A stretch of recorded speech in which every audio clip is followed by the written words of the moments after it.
Call me by your name and I'll call you by mine. So I'd like to start this review by saying this movie is going to get nominated for Best Picture, Best Adapted Screenplay, and also Best Actor. Continuing this review, this movie is set in 1983 in Italy. It stars Timothee Chalamet and Armie. Timothee Chalamet plays a character called Elio, who's a 17-year-old on vacation with his parents in Italy. And Armie plays Oliver, who is his dad's assistant, who comes in, he's about 25, 26, and they fall in love. Call Me By Your Name is essentially a summer of love, a coming of age, sexual exploration between the characters Oliver and Elio. Now this movie was adapted from a novel, and the story seems very simple.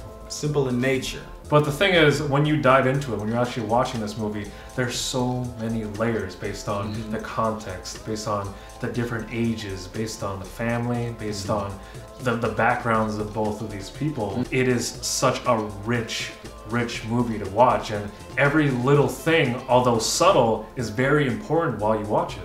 The tapestry of this film works beautifully throughout the entire 2 hours. I don't feel like there was much wasted screen time, and I felt like even when there wasn't much dialogue, the way it immerses you in this northern Italian countryside within the culture, the delicacies that they get to indulge in every day, it really helps set the tone. The director did really well with exposition. He showed you a lot and he didn't necessarily have to tell you or spoon feed you everything, and I really enjoyed that aspect of this film.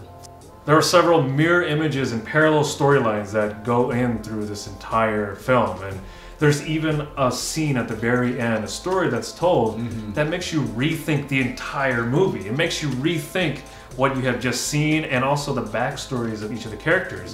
And after you get out of this movie, after me and Jamil got out of this movie, we spent a lot of time talking about things that were just mentioned once or twice in the movie, because if you just catch certain things that they say, things that seem like throwaway lines, it brings a whole new perspective on the movie.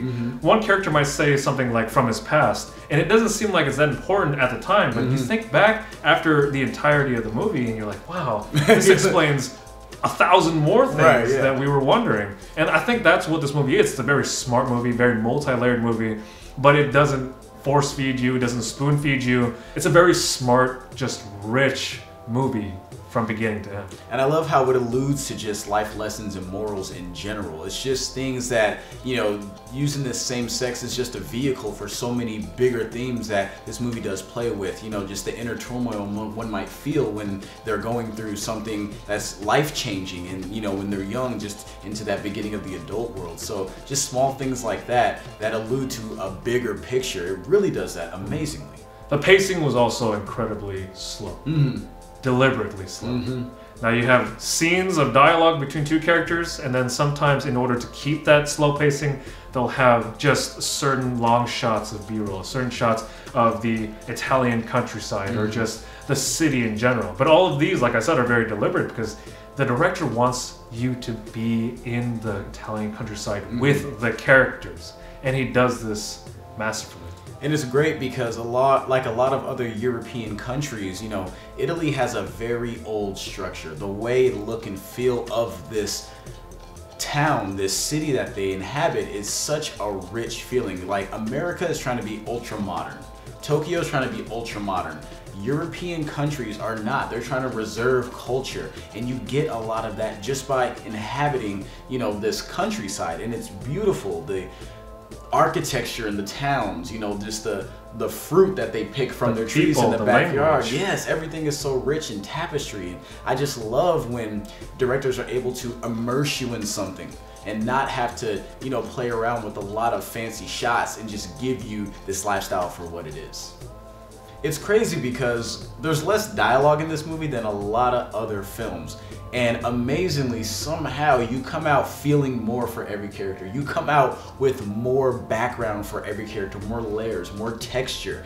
And it's just, how do directors do that? They're so good with exposition. They're so good with just showing emotion through their actors, through, you know, simple things that they do or their habits that they have throughout their daily life. And that's what you get with this film. You come away with such rich characters, and they probably all have together probably 100 lines in the movie. There's not that much dialogue, but when there is dialogue, like the pacing of the film, it's deliberate. It's there to send a message, but not spoon feed it to you. Now there is some great acting in this movie. Great acting by Armie Hammer. There's some great acting by the father of Elio. But we have to hands down give props to Timothee Chalamet. He plays Elio, the 17-year-old that's discovering himself, discovering his sexuality. And the thing is, in this movie, he shows incredible range from beginning to end. He not only has to just portray the, you know, the simple angry or happy emotions, but he has to portray those intricate emotions of sexual frustration, trying to find yourself. It's so hard because with those emotions, they're open-ended. Like you said, the simple emotions, anger, you know, not frustration, but anger, happiness, things like that. Like, okay, there's ways to show that, very easy ways to show that. But with sexual frustration, everybody shows that differently. With discovering yourself, that is a whole timeline of emotions. You go through different stages. You might go through happiness, you might go through sadness, but you show it in ways that prove you are frustrated, that prove you don't know your way in the world yet. So Timothee does this beautifully throughout the whole film. 2 hours, and I didn't feel like a single frame was wasted. So for my final score, I give this a 9 out of 10. It is a piece of art. It is, literally. It has to win some Oscars.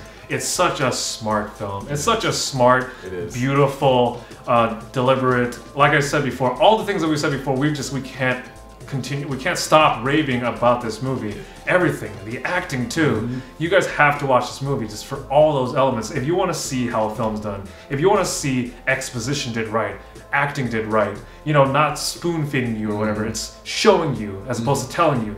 This is a movie that's going to do that. This is a perfect, you know, dictionary definition of what a movie should be. How to make a good film. How to make a good film. This is that type of movie. You guys should watch it for everything.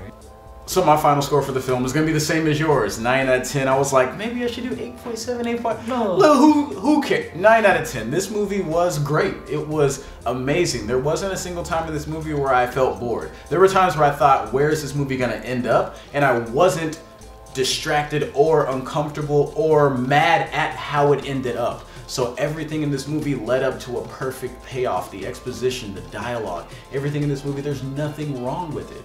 It's a 9 out of 10 easily. It's gonna win some Oscars. If it doesn't, like I said, there is no justice in the world. Go see this film. Well, that was our video review for Call Me By Your Name. We also did a Oscar prediction, and definitely that is one of the 8 films that we feel are gonna be nominated for Best Picture. So check that out. We also have a trailer review if you want to watch a trailer review before this review. There you go. If you have any comments or questions, or you have any things that you guys want to talk about with us, leave it in the comment section about Call Me By Your Name, because we talked about it so much after the movie. It's such a great movie, and so many things, so many little things that we wanted to talk about.